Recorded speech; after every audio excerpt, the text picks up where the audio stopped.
Hello and welcome to pH Biology. Today's explainer is active transport, pumping particles uphill against the concentration gradient using energy from respiration. By the end of this video, you'll know what it makes it different from diffusion, why it needs mitochondria, and exactly where it happens in your body. Active transport is the net movement of particles from a region of lower concentration to a region of higher concentration against the concentration gradient. This requires energy in the form of ATP from respiration. Carrier proteins in the membrane change shape, pumping the particles through. It's the opposite direction to diffusion.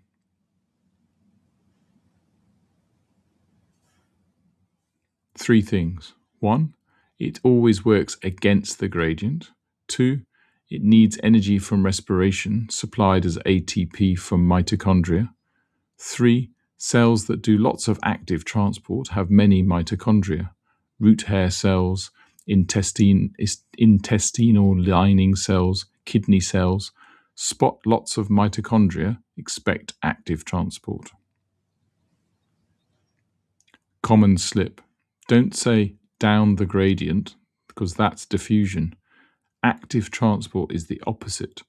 And don't forget the role of mitochondria. They supply the ATP that powers the carrier proteins. No mitochondria, no ATP, no active transport. Quick example, root hair cells absorb mineral ions from soil even though the ions are at low concentration in soil and high concentration in the root. Active transport pumps them in against the gradient using ATP from the root hair cells' many mitochondria.